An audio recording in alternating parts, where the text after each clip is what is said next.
Israel has assassinated the top Hamas military commander in Gaza, while the Strait of Hormuz has nearly ceased functioning as a global shipping lane.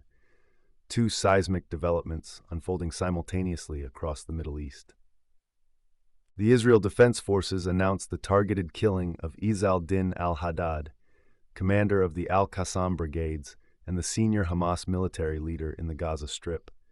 A joint statement attributed to Prime Minister Netanyahu and Minister Katz confirmed the strike, according to Telegram channel Middle East Spectator. Eliminating the top Hamas military commander in Gaza represents what open-source analysts would describe as a significant decapitation strike against Hamas's operational leadership. The timing is notable. It comes at a critical juncture in ongoing ceasefire and hostage negotiation dynamics, and is likely to reshape those conversations considerably in the days ahead. Merchant vessel traffic through the Strait of Hormuz has collapsed to fewer than 5 transits in the past 24 hours, compared to a pre-war average of approximately 130 ships per day. Telegram channel 2 Majors reports that those figures represent roughly 20% of global oil and liquefied natural gas supply moving through that choke point daily. This is not a one-day anomaly. It reflects a sustained crisis. In response, the UAE Crown Prince announced acceleration of the Abu Dhabi crude oil pipeline project, which routes oil to Fujairah on the Indian Ocean, bypassing the strait entirely, according to Al Jazeera.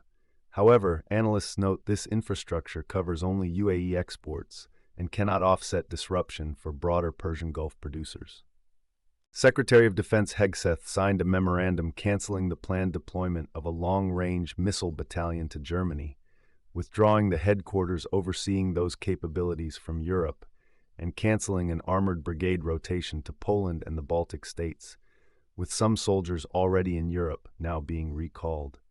CNN reports, and is cited by Telegram channel Infodef Italy, that the decision is directly linked to European allies' refusal to support the United States in its conflict with Iran. Pentagon briefing documents, as cited by CNN, state that Germany, quote, did not step up when America needed it, and that its recent rhetoric was inappropriate and unconstructive.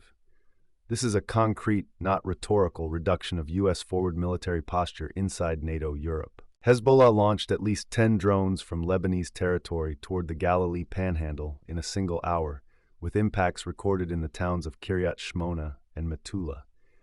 The IDF confirmed 2 drones were intercepted and stated the incident constitutes an additional violation of ceasefire understandings by Hezbollah. The IDF separately reported striking more than 440 Hezbollah targets over the past week and eliminating more than 220 fighters. Hezbollah, for its part, claimed over 20 separate operations on May 15th alone, including targeting IDF bulldozers and troop concentrations. Meanwhile, Israeli and Lebanese delegations held a second day of direct talks in Washington, though Al Jazeera sources indicate only a ceasefire extension, not a consolidation, is the likely near-term outcome. France's defense ministry confirmed the aircraft carrier Charles de Gaulle Carrier Strike Group is operating in the Arabian Sea on what it described as a possible mission to restore freedom of navigation through the Strait of Hormuz, according to Telegram channel The War Reporter. This marks France's first major unilateral naval deployment in the context of the Iran conflict. Notably, no Allied coordination has been publicly announced, and the deployment appears to have occurred independently of Washington, a significant signal given the simultaneous U.S. withdrawal of capabilities from NATO Europe. Whether the carrier's presence deters or escalates Iranian closure tactics remains to be seen. President Trump publicly stated the United States could, quote, keep the bridges and power plants in Iran or destroy it all in 2 days, according to Middle East Spectator. The statement represents a significant escalatory rhetorical signal directed at Tehran and comes while U.S.-Iran negotiations are simultaneously underway. Iranian Foreign Minister Abbas Araghchi publicly acknowledged that a deep mistrust with Washington is the primary barrier to progress, according to Al Jazeera. Adding another layer of complexity, Israeli Hebrew-language media, cited in open-source commentary, report that new Supreme Leader Moshtaba Khamenei is assessed as more hardline than his predecessor and unwilling to make key concessions. Taken together, these signals suggest a diplomatic breakthrough is not imminent. The BRICS summit concluded without a joint communiqué, the first such failure in recent memory, after Iran's foreign minister urged member states to condemn what he called U.S. and Israeli violations of international law, according to Al Jazeera. Divisions between BRICS members seeking to preserve trade relationships with Washington prevented consensus. This fracture signals that the Iran conflict is actively dismantling the Global South coalition narrative and materially limiting Iran's diplomatic support base at the multilateral level. During Prime Minister Modi's visit to the UAE, both countries signed defense agreements covering maritime security, cyber defense, and military collaboration, according to Al Jazeera. The timing, during active conflict affecting the Persian Gulf, suggests both nations are hedging against regional instability and threats to their energy trade flows through the Strait of Hormuz. Open-source analysts assess this represents a concrete deepening of India-UAE strategic ties that could contribute to an emerging regional security architecture in the Indian Ocean and Persian Gulf.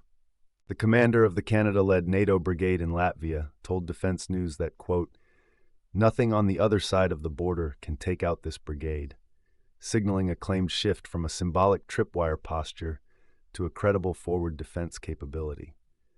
This comes in direct contrast to the simultaneous U.S. withdrawal of long-range missile and armored assets from Germany and Poland. Defense News reports the statement, creating what open-source analysts would describe as a contradictory picture of NATO's eastern flank deterrence posture, one element strengthening as another is removed. Cuba's energy minister confirmed the country has reached zero fuel reserves, with Venezuela and Mexico having halted supplies after President Trump threatened tariffs on all deliveries to the island, according to Telegram channel 2 Majors. The minister stated directly, quote, "The country has no fuel, and this is not a lie.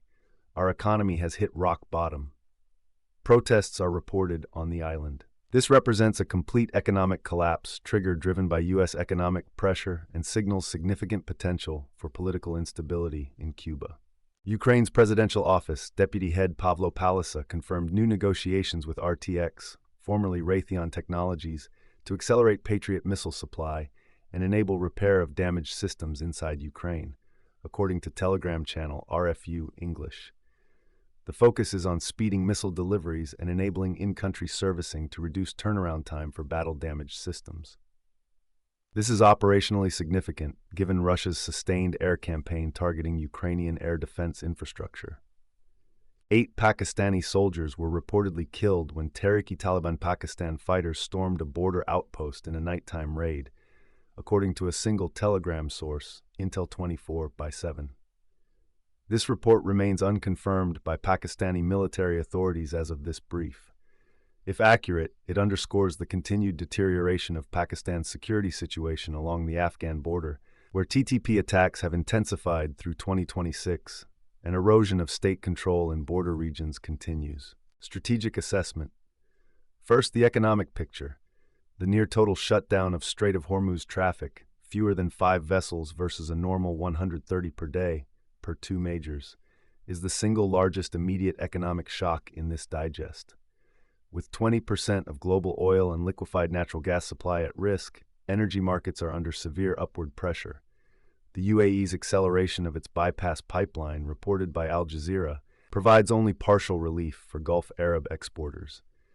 The BRICS summit's failure to produce a joint statement further fragments any coordinated Global South economic response, while Cuba's confirmed zero fuel reserves illustrate the cascading effects of U.S. economic pressure tools across multiple theaters simultaneously. On political stability, the assassination of Hamas commander Al-Haddad materially alters the leadership landscape for any ceasefire or hostage negotiation, potentially hardening or fragmenting Hamas's internal decision-making. Iran's negotiating position is complicated by reports cited in open-source Israeli media that new Supreme Leader Mojtaba Khamenei holds a more radical line than his predecessor, a single-source assessment that remains unverified but is analytically significant.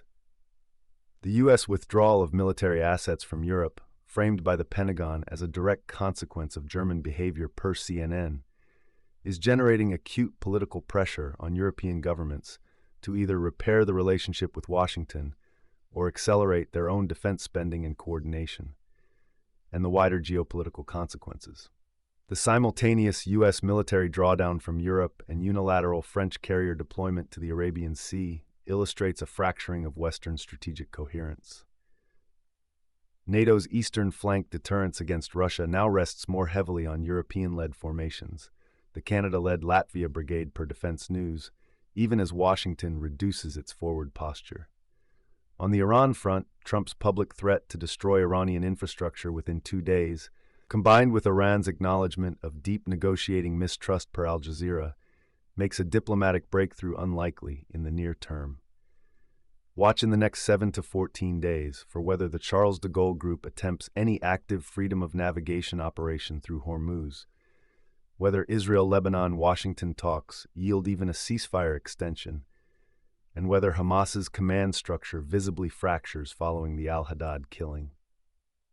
From the Gaza Strip to the Strait of Hormuz to NATO's eastern flank, the convergence of these crises demands careful, continuous analysis. If you want that analysis delivered clearly and without hype, consider subscribing so you never miss a brief. This brief is based on publicly available, open-source information and is for educational and analytical purposes only.